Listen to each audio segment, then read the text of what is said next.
I had no desire to attend. The email arrived exactly at 9:47 a.m. with the subject line, "Dinner with the Donnies, Friday 7 p.m." It was a formal invitation from HR, complete with a cheerful smiley emoji, as if that made it more personal. After 22 years of nurturing core logic dynamics from a small tech startup in a rented warehouse into a $120 million analytics company with clients worldwide, I was being called not to a board meeting nor an investor call, but to dinner with the CEO and his family. My name is Mia, and I was the first employee hired at CoreLogic. I wasn't just a part of the company, I embodied it. When I began, we had 3 clients and a printer that jammed at the slightest provocation. I developed our client systems, managed vendor contracts, oversaw finances until we could hire a CFO, and secured deals that kept us afloat. Doug Donnelly, the founder, would refer to me as the quiet engine, saying I kept things on track when everything else threatened to unravel. But recently, I sensed a change.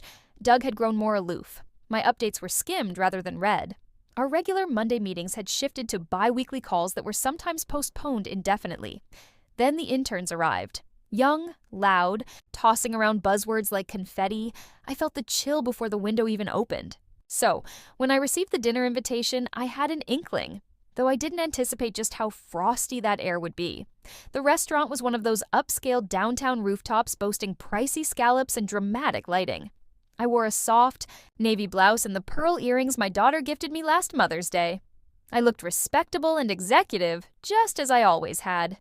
Doug was already there, standing next to a long white linen table with his wife Patrice and their daughter Harper, who seemed to have stepped off a runway.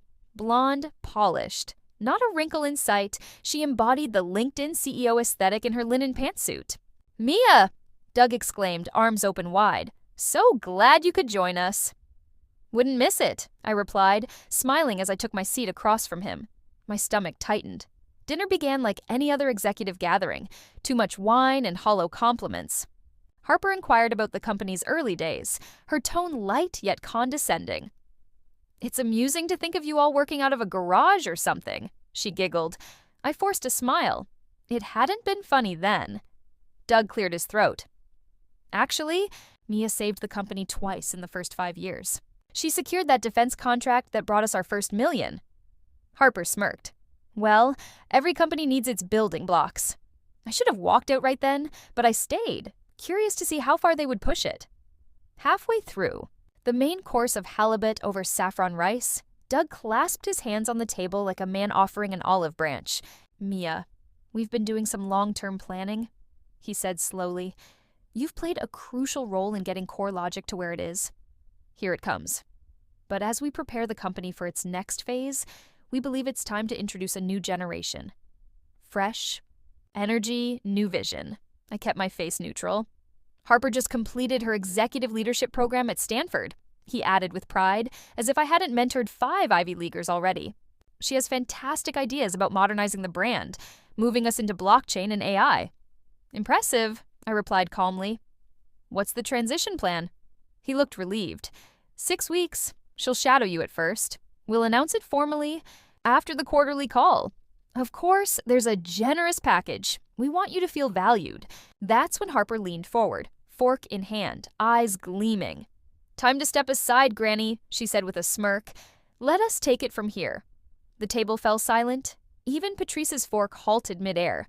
I gazed at her for a long moment before smiling. Completely understand. What they didn't realize, what they hadn't even considered, was that CoreLogic wasn't just a company I helped build. It was a company I owned in a way they had forgotten. Doug had once given me 5% equity, when we couldn't afford raises. I never sold it, and I'd been quietly monitoring things ever since. They thought I'd forgotten. Doug had given me that 5% back in 2003, 2 years after we launched CoreLogic. We were nearly bankrupt. I had just pulled an all-nighter fixing a billing disaster that nearly cost us our biggest client. Doug entered my office, red-eyed and anxious, and handed me a single-page agreement. "Mia," he said, "I can't pay you what you're worth right now, but if we pull through this, I want you to have a piece of it." At the time, I barely glanced at it. It felt more like a thank you note than a contract. I was exhausted, loyal, and naively optimistic. Years later, when we incorporated and brought in our first outside investor, I had a lawyer review everything I'd signed. That's when I discovered it wasn't just symbolic. It was real equity, voting rights, and ownership. I never mentioned it, never boasted, never reminded Doug. I didn't need to. I was part of the company's fabric, or so I believed. But as time passed, core logic evolved, and so did Doug. He stopped seeking input and started chasing trends. Consultants came and went, but the ones who fawned over Harper's LinkedIn profile lingered longer. Suddenly, value was assessed not by loyalty or results, but by appearance, and I no longer fit the mold. The following Monday, I walked into work as if nothing had happened. I smiled at reception, grabbed my usual black coffee from the machine. That still hissed like a steam train, and logged into my email. My access was intact for now. No official announcements, just silence. Luis, our data engineer, stopped by my office, his expression cautious. "You okay?" he asked. I nodded. "Just a little dinner with the Donnies." He winced. "I heard things are starting to circulate. People are confused." I met his gaze. Let them wonder? I wasn't ready to reveal my cards. Not yet. Instead, I accessed the shareholder portal and logged in. My 5% was still there, untouched. With new investors injecting fresh capital, that slice of ownership had grown into something significant. I downloaded everything: stock agreements, board voting history, executive pay packages. Then I scheduled a meeting with Doug's executive assistant. I'd like 30 minutes with Doug. Private. She blinked in surprise, but nodded. "I'll see what I can do." When I stepped into Doug's office on Wednesday, he greeted me with a weary smile. "Mia," he said, gesturing to the seat across from him. "How are things?" "Curious," I replied, sitting down. "You didn't mention the equity I still hold." His smile faltered slightly. "I assumed you'd cashed out by now." "I didn't," I placed the printed shareholder agreement on his desk. "And unless I'm mistaken, I still have voting rights." Doug clasped his hands. "Mia, this doesn't need to get complicated. We're offering you a generous exit." "I'm not leaving yet," I stated, calmly. "I'll support the transition gracefully. But if Harper plans to restructure the company or bring in her own team, I want my voice heard." He frowned. "You're holding on to something out of sentiment." "No," I corrected. "I'm holding on to what I built." I left before he could reply, letting him stew. That evening, I rummaged through a dusty file cabinet in my home office. Inside were all the remnants of our early days: sketches of the original architecture, notes from client pitches, and the very first UI mock-up sketched on paper napkins. Then I stumbled upon something I hadn't seen in years: an NDA signed by Doug in 2005.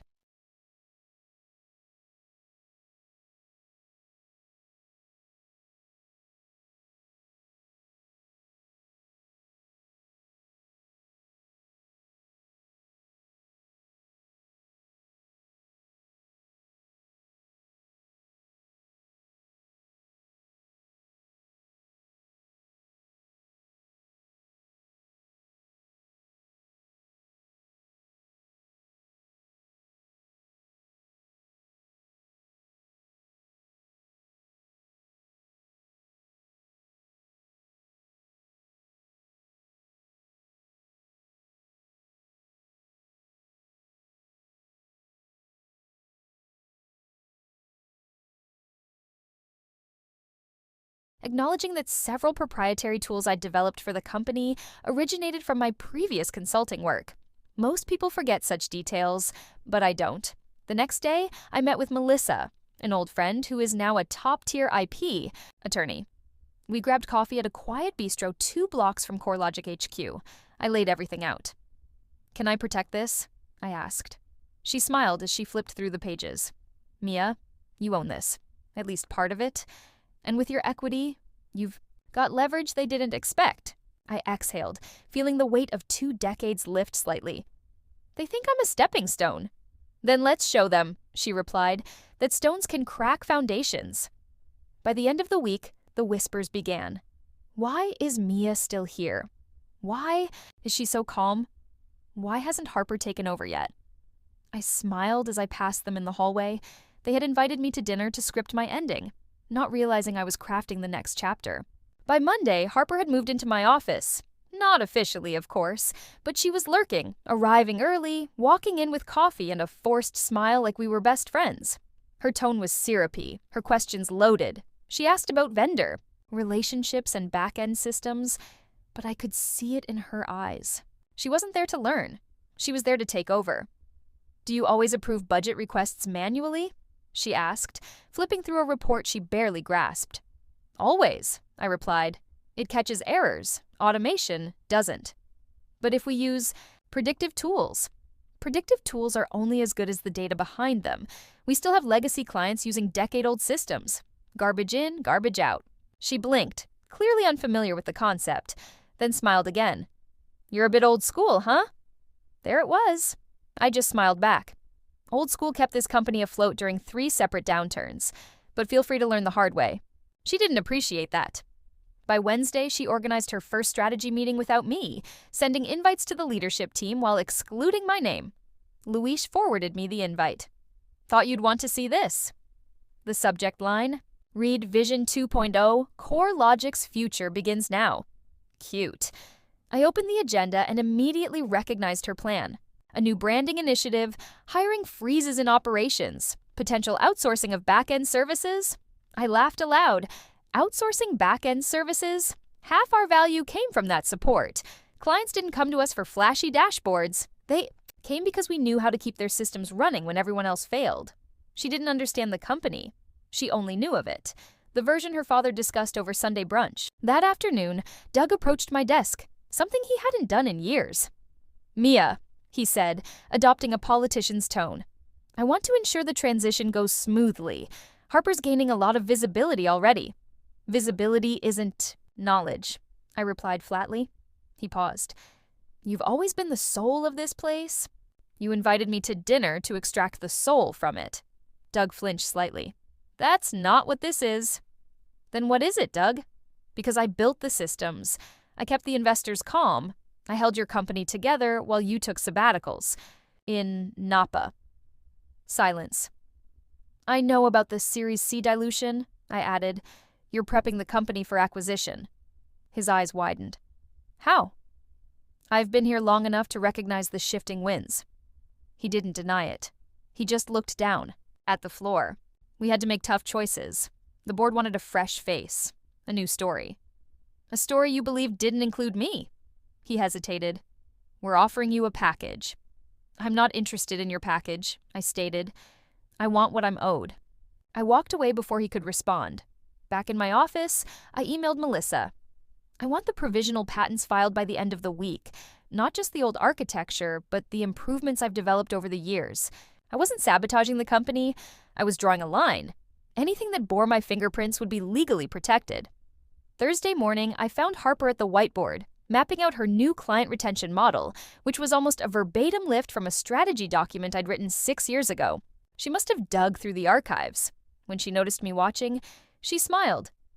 "I'm just modernizing," she said. "Your work was a great foundation." "No problem," I responded, stepping closer.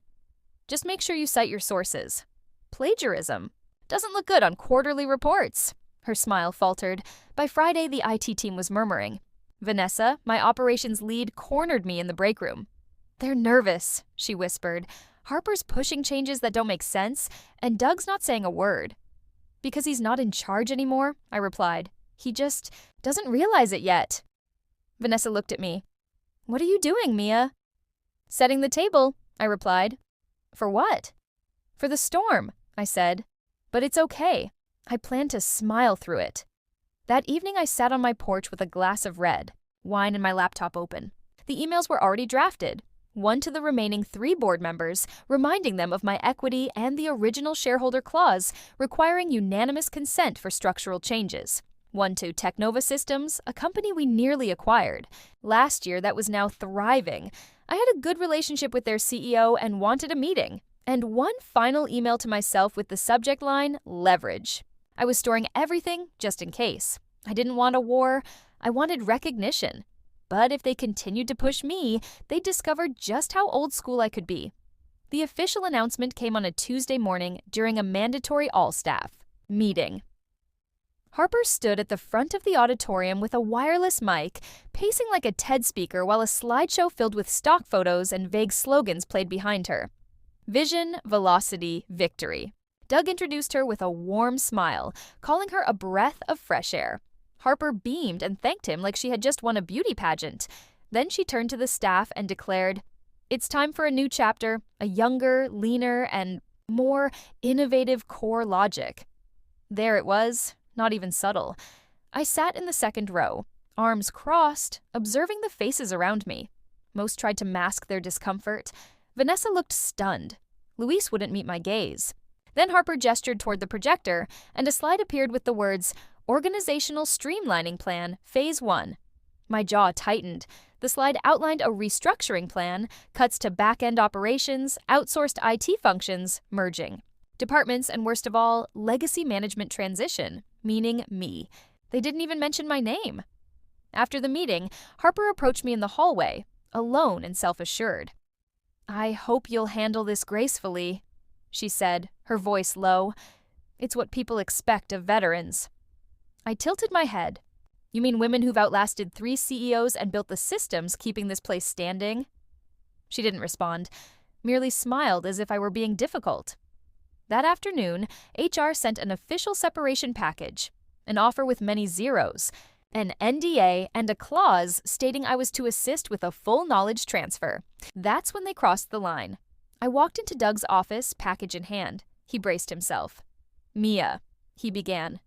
"You let your daughter stand up there and pretend this was her idea," I said. "You allowed her to label me obsolete in front of everyone, and now you want me to hand over my work like a loyal old dog." "It's not like that." "It's exactly like that," I countered. "And let me be clear, I'm not signing anything. Not today, not ever." He exhaled. "Then you're forcing us to terminate." "You're forgetting something," I said, reaching into my bag. "I still hold my shareholder seat? Try to force me out without board approval, and you'll be in breach of the original agreement." Doug went pale. "You think Harper's ideas are shiny and new, but they're dangerous. Cutting the back end will undermine your infrastructure. And that predictive automation model she keeps discussing, it doesn't even comply with our client contracts. You know that." He leaned back, silent. "I'm not trying to sink the ship," I added, "but I won't let you sink me with it." That night, I met Vanessa and Luis at a quiet diner across town. I handed them both manila envelopes. "What's this?" Vanessa inquired. "Proof," I replied, "that what we built isn't just lines of code. It's intellectual property, documented, time-stamped, traceable." "Are you going to sue them?" Luis asked. "Not unless they force my hand," I replied, "but I want you both to be protected. Harper's already planning a second wave of cuts." Vanessa nodded slowly. "She has the PR team working on a press release. They're cleaning house before the acquisition." I said CoreLogic is being packaged, streamlined, turned into a shiny object. Luis looked up. "Are you going to stop it?" "No," I replied. "I'm going to shape it." Over the next 3 days, I worked like a ghost. Quiet, unassuming, but precise. I met with Melissa again, filed a cease and desist letter regarding the reuse of proprietary modules in Harper's new systems, sent a letter to the board formally notifying them of my intention to vote against the restructuring unless a neutral third-party audit was completed, and had lunch with the CEO of Teknova. Just a chat, but when I mentioned CoreLogic's shifting leadership, his eyebrows shot up. "They're positioning for a sale," I said. He nodded slowly. "That would explain the talent reaching out to us." I smiled. "If you're interested, I can tell you which systems you'd want to protect and who actually understands them." By Friday, the pressure had mounted on Harper. Her voice had a new edge in meetings. Her smiles were tighter. Her confidence was cracking as the people she believed would follow her began to look back at me. All I did was smile because I had already built the levees for the storm she tried to unleash. By Monday, 3 of Harper's flashy new initiatives had failed. The vendor migration she promised would save costs was delayed due to integration issues, also known as Luis quietly pulling the plug on a compatibility patch he had personally authored 2 years prior. The rebranding proposal was on hold after the legal team flagged it for infringing on a smaller tech firm's trademark. a firm I knew personally, and I might have tipped them off. The new predictive analytics model crashed the moment it was tested on live client data. Garbage in, garbage out, just as I had warned. But Harper didn't relent. She doubled down. She called a mandatory meeting that afternoon for all department heads. Her voice was clipped, and she forced a smile through her frustration as she addressed us. "We're experiencing growing pains," she insisted, "but I want to assure you we're on the right path. Disruption is never comfortable." From the corner of the room, I raised an eyebrow. "Disruption works when there's a parachute. You've cut every safety net this company had," she smiled tightly. "Thank you for your feedback, Mia." Doug sat in silence, not even trying to hide anymore, just a figurehead slumped in his chair, letting his daughter steer the ship toward an iceberg. After the meeting, Vanessa caught up with me. "3 of our longtime clients called today," she said, her voice low. "They're nervous and threatening to leave if their service quality drops again." I nodded. "Let me guess. Harper hasn't returned their emails." "They think they can wait," she replied, concern etched on her face. "But they won't." That night, I opened my laptop and sent a 2-line email to Daniel Renner. Subject: follow-up from our lunch. "If your board is serious, now is the time to move." Daniel was the CEO of Teknova, and their board had been circling CoreLogic for months, waiting for the perfect moment to make a move. I wasn't looking to sabotage anything. I just wanted to shine a light on what was happening behind the curtain. The following morning, I found Harper in my old office, feet propped up on the desk, tossing a stress ball between her hands. She didn't even look up when I knocked. "Can I help you?" she asked dismissively. "I need a few minutes." She sighed. "Make it quick." I stepped inside, calm as ever. "You're losing the company." That caught her attention. "I know you think people will follow you because you talk about innovation and branding, but this place wasn't built on slogans. It was built on trust, relationships, and systems that actually work." She stood up, narrowing her eyes. "Are you threatening me?" "No," I replied. "I'm giving you a chance." "To what?" "To stop pretending you know what you're doing." She scoffed. "My father is being pushed to the sidelines by his own board." I countered. "You're a figurehead, just like he is now." Her bravado cracked slightly as she stared at me. "What happens now?" I leaned in slightly. "That's not up to me anymore. That's the board's call." 10 minutes later, Doug requested a private meeting. No assistants, no Harper. He looked worn, really worn. "Mia," he said, sitting down across from me. "What do you want?" I took a breath. "I want recognition. Not a payout, not a title. Recognition." He rubbed his face, looking troubled. "The board is spooked. They've seen the instability." "They should be spooked," I stated. "They handed a multi-million-dollar operation to someone who thinks legacy, experience is a liability." "And Teknova?" he asked quietly. I smiled. "I had lunch with Daniel. The offer is real, but I haven't decided yet." Doug looked at me, really looked at me for the first time in months. "You could walk away from all of this." "I could," I replied, "but I won't. What I built matters, and if they want to keep using it, they'll do it on my terms." That evening, I received a text from Vanessa. "Client X just sent an official letter of concern to the board. Things are shifting." I replied with 2 words. "Hold steady." Harper had the microphone, but I had the stage, and with just a few more moves, I'd be the one rewriting the script. The boardroom was tense during Thursday's emergency session. Everyone pretended to be calm, but the air was thick with anxiety. Doug sat at the end of the table, looking 10 years older than he had just 2 weeks prior. Harper sat beside him, nervously flipping through a leather notebook that held no useful information. Across from me was Daniel Renner, now wearing the detached expression of someone evaluating a company's viability before deciding whether to invest or not. Before we begin, Celeste, the board chairwoman, said, "We need to address the elephant in the room." She nodded toward me.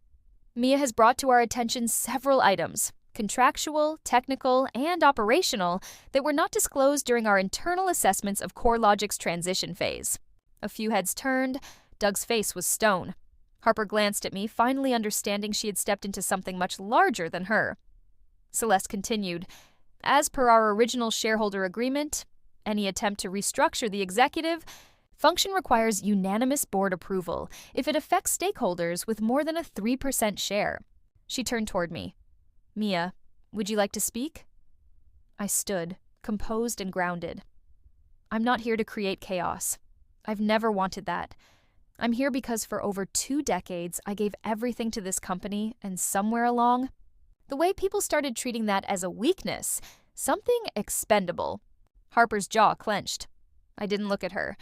I don't want a crown. I don't need a title, but I do want my work respected, my contributions acknowledged, and I want whoever leads this company to understand that innovation means nothing without a foundation to stand on. Silence enveloped the room. Then Daniel cleared his throat. We've been observing this closely, he said, gesturing around the boardroom. 3 major clients have voiced concern. 2 have paused contract renewals, and based on internal reports, the systems that make CoreLogic valuable are not as autonomous as previously claimed. His gaze shifted toward Harper, who froze. He looked back at the board. Our offer still stands, but it's contingent on leadership stability. Frankly, we won't proceed if the current transition plan remains in place. Translation: Harper had to go. Doug opened his mouth to speak, but Celeste held up a hand.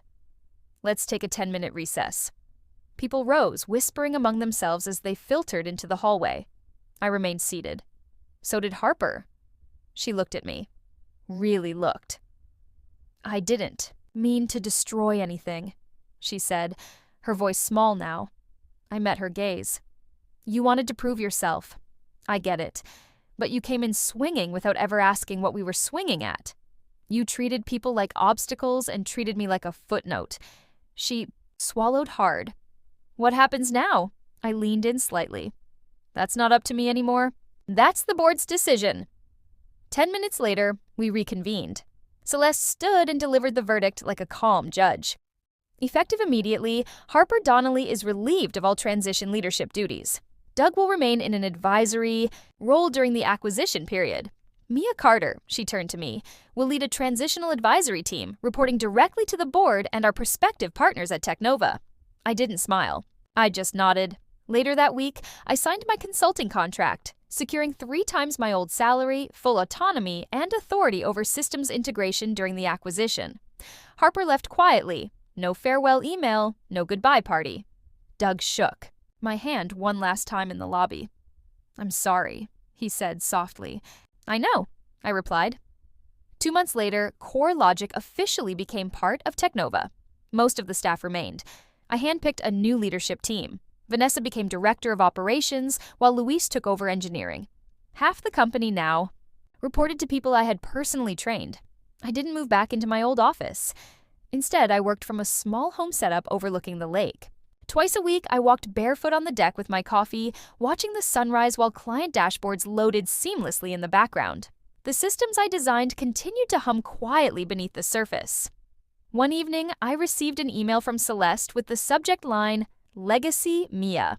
What you did, the way you handled it, we've never seen anything like it. You didn't just protect your legacy, you reminded everyone what real leadership looks like. I sat there for a long time, staring at the screen. It wasn't about revenge. It wasn't about power. It was about value. Knowing it, owning it, and refusing to let anyone take it from you.